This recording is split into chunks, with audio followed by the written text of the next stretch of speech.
Бейнебаянды бастамас бұрын айта кетейін. Каналға аз ғана адам жетпей тұр. Подписка басып кетсеңіздер, разы боламын.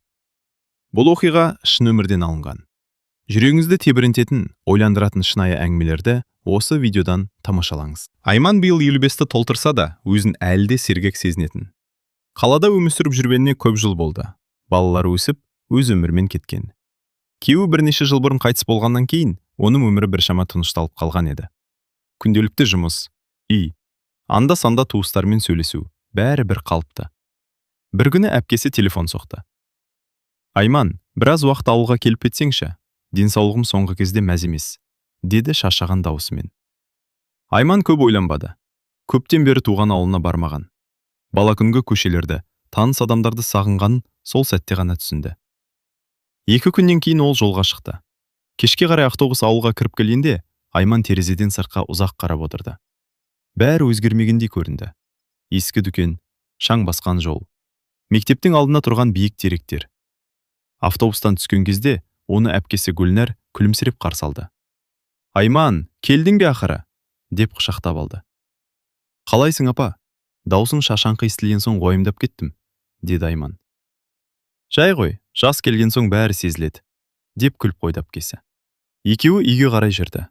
Үй бұрынғыдай жылы, таныс иіс аңқып тұрды. Айман кіре сала бала күнгі естеліктерін есіне түсіріп, үйдің әр бұрышына қарап шықты. Сол кезде сырттан есік сықырлап ашылды. Айман бұрылып қарады. Есіктен ұзын бойлы, ығы кең ер адам кіріп келе жатты. Шашына ақ араласа бастағанмен, жүзі әлде нық, көзі өткір. Бұл Ерлан еді. Оның жездесі. Айман оны соңғы рет шамамен 10 жыл бұрын ғана көрген. «О, Айман келді ме?» деді Ерлан таңырқап. «Иә, жезде, келіп қалдым», деді Айман сәл қысылып. Ерлан жақындап келіп қолын ұсынды. «Қалайсың, өзгермепсің ғой?» Айман күлімсірегенмен, оның көзқарасынан бір түрлі нәрсе сезді. Ерлан бұрынғыдай емес, сәл ұзақ қарап тұрғандай. «Қала саған жарасады екен», деді ол. «Қойыншы, жезде, жас қайтты ғой», деп Айман күліп жіберді. «Жоқ, шынымен айтып тұрмын», Гүлнәр ас үйден дауыстады. «Әй, сендер есік алдында тұрмай ішке кіріңдер». Кешкі асқа бәрі дастархан басына жинауда. Әпкесі самауырын қойып, бауырсақ пен ет әкелді. Әңгіме бірден қызып кетті. Ерлан ауыл жаңалықтарын айтып отырды. «Биыл жаңадан жол салып жатыр, ауыл біраз өзгерейін деп тұр», деді ол. Айман тыңдап отырып, кейде оның өзіне қарап отырған байқап қалады. Алғашында мән бермеді, бірақ кеш бойы сол көзқарас бірнеше рет қайталанды. Түнге қарай бәрі тынышталып, үй іші ұйқыға дайындала бастады. Айманға бөлек бөлме берілді. Ол терезені ашып, таза ауыл ауасын жұтып, біраз тұрды. Сол кезде аула жақтан біреудің жүрген дыбысы естілді. Айман терезеден қарады. Ауладағы орындықта Ерлан жалғыз отыр екен. Темекі шегіп отыр. Бір сәтте ол басын көтеріп, терезеге қарады. Екеуінің көздері түйісіп қалды. Айман сәл ыңғайсызданып, пердені тартып жапты. Мүмкін маған солай көрінген шығар, деп ойлады ол. Бірақ жүрегінде түсініксіз бір сезім пайда болған еді. Ол сол түні ұзақ уақыт ұйықтай алмай жатты. Ал сыртта аулада Ерлан әлде біраз уақыт үнсіз отырды. Оның ойында да бір нәрсе қозғалғандай еді. Айман таңертең ерте оянып кетті. Қаладағыдай көлік шуылы жоқ. Тек аулада жүрген тауықтардың қыт-қыттағаны мен алыстан естілген иттердің үргені ғана тыныштықты бұзып тұр. Ол төсектен тұрып, терезені ашты. Таңғы салқын ауа бөлмені толтырды. Ауылдың иісі дымқыл жер. Жаңа шабылған шөп, самауырын түтіні. Бәрі бала кезін есіне түсірді. Ас үйге шыққанда әпкесі Гүлнәр шай дайындап жүрген. «Ерте тұрдың ғой», деді ол. «Әдет қой, қалада да осы уақытта тұрамын», деп жауап берді Айман. Екеуі шай үстінде біраз әңгімелесті. Гүлнәр денсаулығы туралы айтып, ауылдағы жаңалықтарды бөлісті. Біраздан кейін Ерлан да кірді. «Қайырлы таң», деді ол, дауысы баяу. Айман басын изеп амандасты.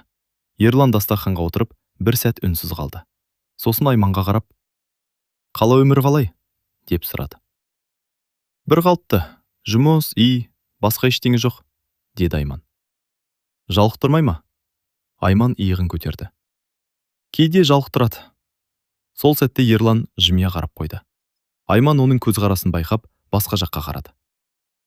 Күн тез өтіп кетті. Түске дейін Айман әпкесіне үй шаруасына көмектесті. Аула сыпырды. бақшаны аралады.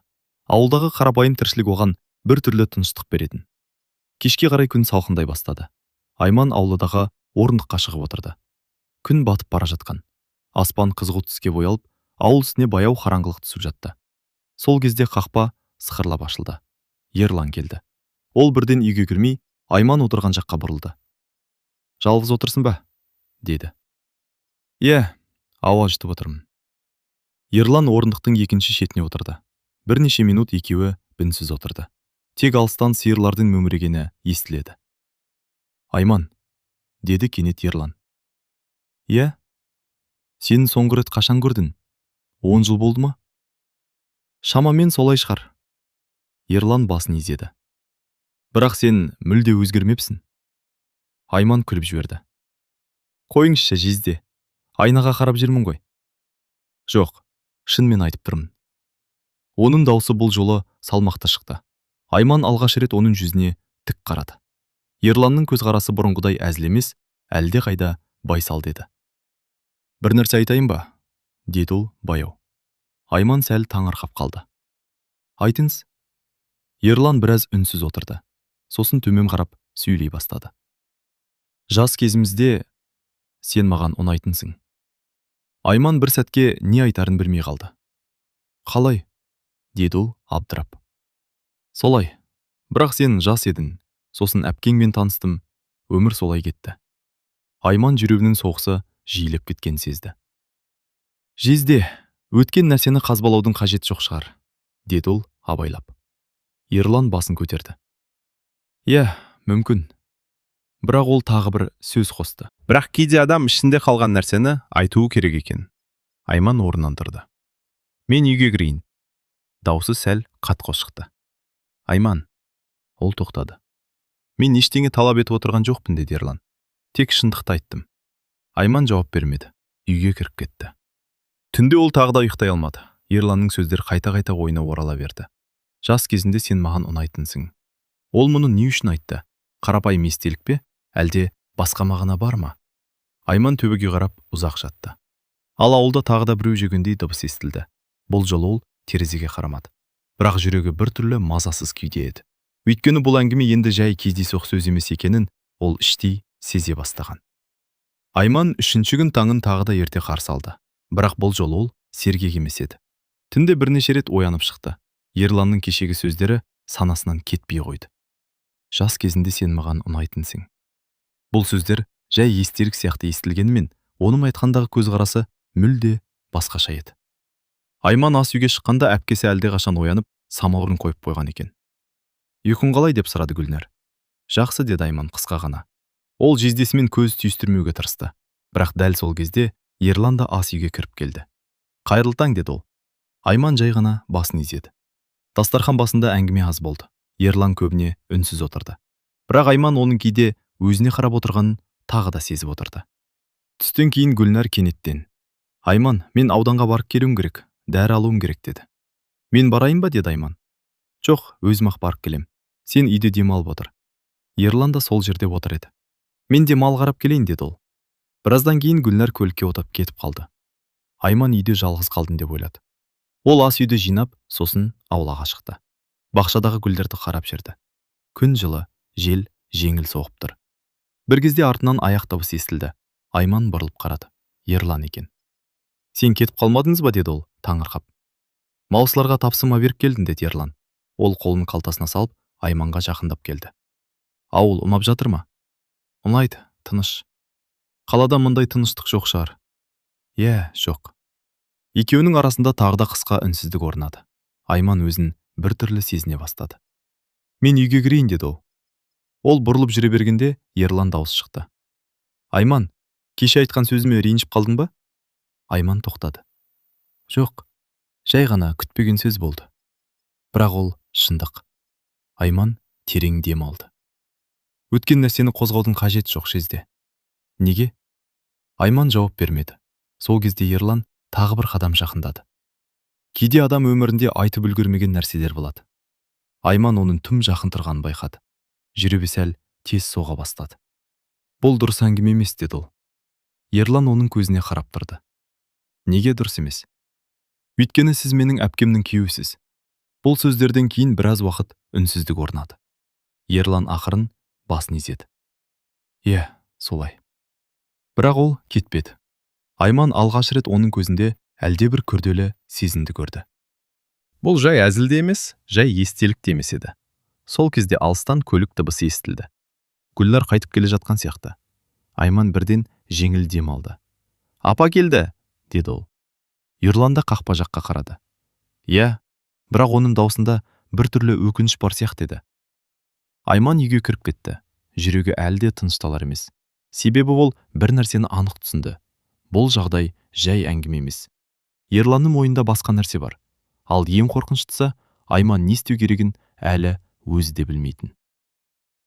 Сол кештен бастап Айман жездесімен жалғыз қалмауға тырысатын болды. Бірақ ауыл кішкентай. Бір үйде тұрып бір-бірінен қашу оңай емес еді. Ал ең қауіптісі, бұл жағдай енді ғана басталып жатқан сияқты. Келесі бірнеше күн Айман үшін біртүрлі өтті. Ол жездесімен мүмкіндігінше аз сөйлесуге тырысты. Көбіне әпкесінің жанынан шықпайтын болды. Бірақ үй біреу болғандықтан бәрібір кейде көздері түйісіп қалып жүрді. Ерлан да бұрынғыдай көп сөйлей бермейтін болды. Бірақ оның көзқарасы өзгермеген. Айман соны байқап жүрді. Сол күні түстен кейін аспан күрт бұзылды. Қара бұлттар жиналып, ауыл үстін қараңғылық басып кетті. Жел күшейіп, көп ұзамай нөсер жаңбыр басталды. Гүлнар терезеден сыртқа қарап тұрды. Ой, мына жаңбыр тоқтайтын түрі жоқ қой, деді. Айман да сыртқа көз тастады. Жаңбыр қатты құйып тұр. Бір кезде Гүлнар телефонға қарады. Айман, мен көрші ауылдағы әпкемнің үйіне барып келейін деп едім. Бір шаруасы бар екен. Бірақ мына жаңбыр... Ертең барасыз, деді Айман. Жоқ, бүгін керек дейді. Ерлан, сен мені апарып тастай аласың ба? Ерлан басын изеді. Апарып тастаймын. Бір сағаттан кейін жаңбыр сәл бәсеңдеді. Ерлан көлікті шығарып, Гүлнарды отырғызды. Айман есік алдында тұрды. Ұзақ болмаймын, деді әпкесі. 1-2 сағатта келемін. Жарайды апа. Көлік қақпадан шығып кетті. Айман үйге кірді. Үй іші бірден тынышталып қалғандай болды. Жаңбырдың шатырға соққан дыбысы ғана естіледі. Айман ас үйде шай қойып, терезе алдында отырды. 1 сағаттай уақыт өтті. Кенет қақпа сықырлады. Айман таңырқап терезеден қарады. Ерлан келіп тұр. Ол үйге кірді. Апам қайда? Деп сұрады Айман. Көрші ауылда қалады екен бүгін. Туыстары келген екен. Айман бір сәтке үнсіз қалды. Яғни, бүгін келмей ме? Иә, үй ішінде бір түрлі тыныштық орнады. Жаңбыр қайтадан күшейе бастады.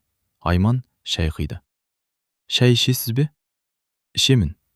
Ерлан дастарханға отырды. Екеуі біраз уақыт үнсіз шай ішті. Бір кезде жарық, бір жанып, бір өшті. Сосын кенет өшіп қалды. Электр кетті, деді Айман. Иә, жаңбырдан шығар. Ерлан орнынан тұрып, шкафтан шам алып шықты. Шамды жағып, үстелдің ортасына қойды. Жұмсақ сары жарық бөлмені әлсіз ғана жарықтандырды.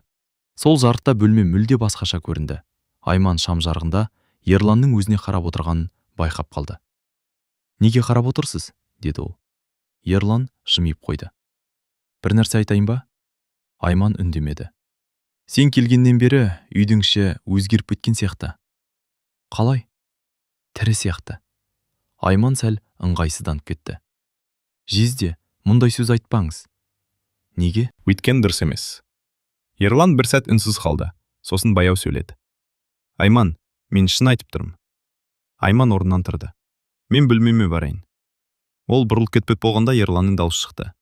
1 минут. Айман тоқтады. Сен мен жаман адам деп ойлап жүрсің бе? Айман баяу бұрылды. Жоқ, бірақ бұл әңгіме дұрыс емес. Ал сезім дұрыс па, бұрыс па деп таңдай ма? Бұл сөз Айманды тосылдырды. Ол не айтарын білмей қалды. Сол сәттен найзағай жарқ етті. Терезе бір сәтке жарқырап кетті. Айман жүрегінің қатты соғып тұрғанын сезді. Үйде екеуі ғана. Сыртта жаңбыр. Найзағай тағы да жарқ етті. Терезеден түскен жарық бір сәтке бөлмені аппақ қылып жіберді. Айман орнында қозғала алмай тұрды. Үйде тек жаңбырдың дыбысы мен шамның әлсіз жарығы ғана бар. Ерлан үстел басында отыр, бірақ оның көзқарасы Айманнан таймайды. Айман, деді ол баяу. Не? Деді Айман, даусы сәл дірілдеп. Сен менен қашып жүрсің. Қашып жүрген жоқпын. Қашып жүрсің. Айман жауап бермеді. Ол жүріп барып терезенің жанында тұрды. Сыртта жаңбыр әлі құйып тұр. Менің келгенім дұрыс болмады, деді ол кенет. Неге? Білмеймін. Бәрі біртүрлі болып кетті. Ерлан орнынан тұрды. Ол баяу ғана Айман тұрған жаққа қарай жүрді. Айман оның жақындап келе жатқанын сезді. Жүрегі қатты соғып тұр. Айман, деді Ерлан. Иә? Сенің де ішіңде бір нәрсе бар. Айман бірден бұрылды. Жоқ. Бар. Жоқ, жезде. Онда неге менің сөздерім саған тыныштық бермей жүр? Айман үндемей қалды. Бұл сұраққа жауап бар еді, бірақ оны айтуға болмайтын. Ерлан тағы бір қадам жақындады. Екеуінің арасы енді өте жақын. Біз ересек адамдармыз, деді ол. Бір-бірімізді түсінеміз. Айман басын шайқады. Бұл дұрыс емес. Неге бәрін дұрыс пен бұрысқа бөле береміз? Айманның жүрегі бұрынғыдан да қатты соға бастады. Ол бір қадам артқа шегінді, бірақ артында қабырға. Ерлан оның көзінен көз алмай тұр. Сол сәтте тағы бір қатты найзағай жарқ кетті. Айман көзін жұмып алды. Жүрегі дүрсілдеп тұр. Бірнеше секунд үнсіздік өтті. Сосын ол баяу ғана: Мен бөлмеме барайын, деді. Ерлан жолын бөгемеді. Айман тез басып бөлмесіне кіріп кетті. Есікті жауып, қабырғаға сүйеніп тұрды. Жүрегі әлде тынышталмайды. Не болып бара жатыр? Ол өзіне осы сұрақты қайта-қайта қойды. Түн ұзақ өтті. Жаңбыр бір кезде тоқтады. Айман терезеден сыртқа қарады. Аула қараңғы, тыныш. Бірақ оның ойы тыныш емес еді. Ерланның сөздері санасынан кетпейді. Ал ең қорқыныштысы, ол өзін әлсіз сезіне бастаған. Таңға қарай ғана көз ілінді. Ертеңінде бәрі бұрынғыдай болып көрінді. Гүлнар үйге қайтып келді. Кешегі жаңбыр туралы айтып, күліп жүр. Ерлан да әдеттегідей сабырлы. Бірақ Айман бір нәрсені анық сезді. Кеше түнгі әңгіме жай ғана әңгіме емес. Келесі күндері Айман өзін барынша сабырлы ұстауға тырысты. Әпкесінің жанында бұрынғыдай күліп әңгімелесіп жүр. Бірақ ішіндегі мазасыздық кетпеді. Ерлан да ештеңе болмағандай жүрді. Таңертең мал жайына кетеді. Кешке ғана келеді. Дастархан басында қарапайым әңгіме ғана айтады. Бірақ кейде олардың көздері түйісіп қалады. Сол кезде екеуі де бірден басқа жаққа қарайды. Өйткені екеуі де бір нәрсені жақсы түсінетін. Сол жаңбырлы кештен кейін олардың арасындағы шекара өзгеріп кеткен. Бір күні түстен кейін Гүлнар: Айман, базарға барып келейік, деді. Жарайды. Екеуі ауылдың шағын базарына барып келді. Көкөніс, сүт, нан алып, үйге қарай жаяу қайтып келе жатты. Ауыл кішкентай, көбі бір-бірін таниды. Көшенің бұрышында көрші әйел Сәлима апай тұр екен. Ой, Гүлнар, қаладағы сіңлің келді ме? Деді ол. Иә, келді. Жақсы болыпты. Кеше сен жоқ кезде аулаға кіріп шықтым. Айман елең ете қалды. Неге? Деді Гүлнар. Ерланды іздеп едім. Бір шаруам бар еді. Гүлнар жай ғана басын изеді. Табылмады ма? Сәлима апай сәл ойланып қалды. Табылды, деді ол. Аулада біреумен сөйлесіп тұр екен. Айманның жүрегі сәл дүрс ете қалды. Кіммен? Деп сұрады Гүлнар. Әйтеуір қараңғы еді. Дәл көрмедім. Сәлима апай бір сәт Айманға қарап қойды. Мүмкін сен шығарсың, қызым? Айман бірден жауап берді.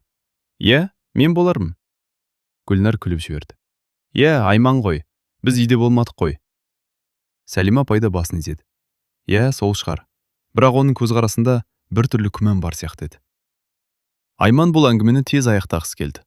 Жарайды апай, біз жүрейік. Жарайды, айналайындар. Екеуі үйге қарай жүріп кетті. Біраз уақыт үнсіздік болды. Сосын Гүлнар күліп: Мына Сәлима да қызық. Кішкене нәрсені үлкен қылып айтады, деді. Айман ештеңе демеді, өйткені оның ішінде бір қорқыныш пайда болған еді. Кешке Ерлан үйге келгенде Айман оны байқамай тұра алмады. Сәлима апайдың сөзі ойынан кетпей тұр. Ерлан дастарханға отырды. Базарға барып келдіңдер ме? Деп сұрады ол. Иә, деді Гүлнар. Сәлима апайды көрдік. Ерланның қолы бір сәтке тоқтап қалды. Иә ме? Иә, ол кеше аулаға кіріп шықтым, деді. Ерлан ештеңе демеді. Айман оның көзқарасын байқап қалды. Бірақ бұл жолы олардың көздері ұзақ түйіспеді. Екеуі де бір нәрсені түсінді. Ауылда ештеңе жасырын қалмайды. Біреу байқаса, ертең бүкіл ауыл білуі мүмкін. Ал бұл жағдай ашылып кетсе, ең бірінші болып зардап шегетін адам Гүлнар. Сол түні Айман ұзақ ойланды. Мұны тоқтату керек. Бірақ қалай? Ал ең қиыны, Ерлан бұл әңгімені тоқтатқысы келетін адамға ұқсамайтын. Сәлима апаймен болған әңгімеден кейін Айманның көңілі мүлде тынышталмады. Ауылдың сөзге тез ілігетінін ол жақсы білетін. Біреу бір нәрсе байқаса, ертеңіне бүкіл ауылға тарайды, ал ол болса әпкесінің үйінде жүр. Бұл ой оның жанын ауыртты. Сол түні ол ұзақ ойланды, бір шешімге келді.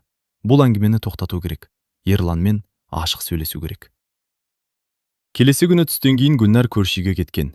Бір әйелдің туған күні бар екен. Кешке дейін келем, деді ол. Айман басын изеді.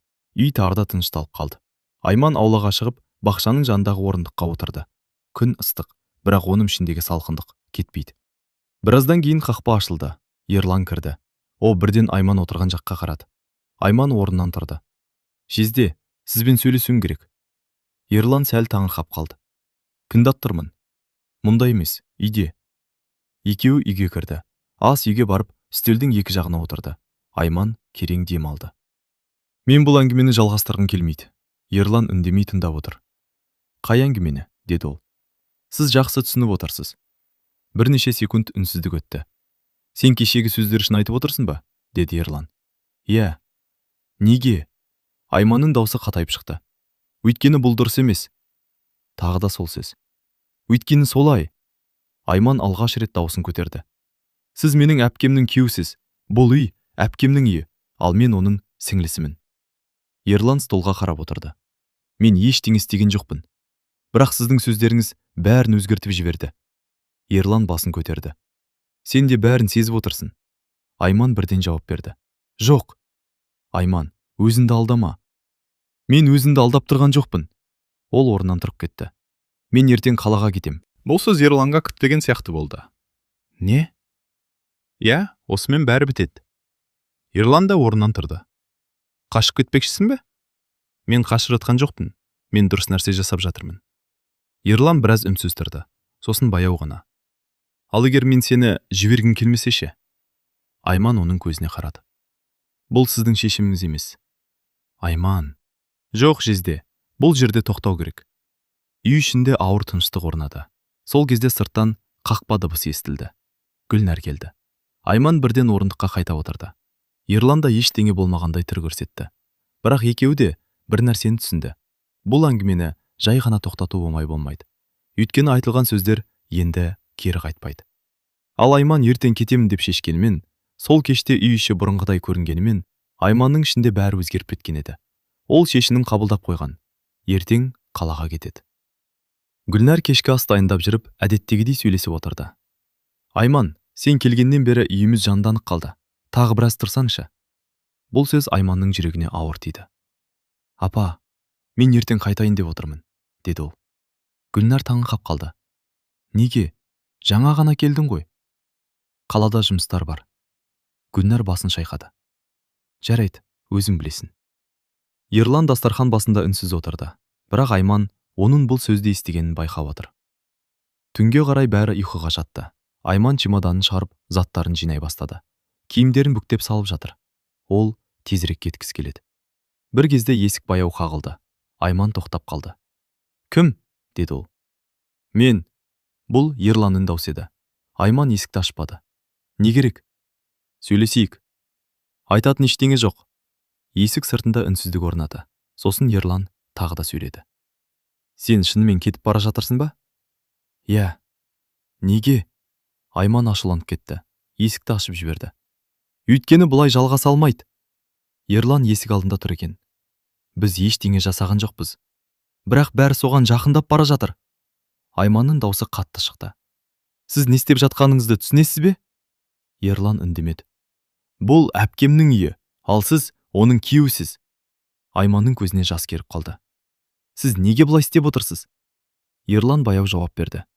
Мен ештеңе істеп отырған жоқпын. Мен тек шындықты айттым. Кейбір шындықтарды айтуға болмайды. Үй ішінде ауыр тыныштық орнады. Бірнеше секунд екеуі үнсіз тұрды. Сосын Ерлан төмен қарап. Мүмкін сен дұрыс айтатын шығарсың, деді. Бұл сөзді Айман күтпеген еді. Кейде адам кеш түсінеді, деді Ерлан. Айман ештеңе демеді. Ерлан тағы бір сөз қосты. Мен сені ренжіткім келген жоқ. Ол бұрылып дәлізбен жүріп кетті.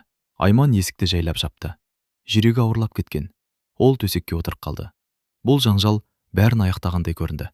Бірақ ішінде бір өкініш сезімде пайда болды. Өйткені екеуі де бір нәрсені түсінген еді. Бұл оқиға басталмай тұрып тоқтағанмен, оның ізі жүректерінде қалып қоятын. Түн тыныш өтті. Таңертең Айман ерте тұрды. Чемоданын алып, есік алдына шықты.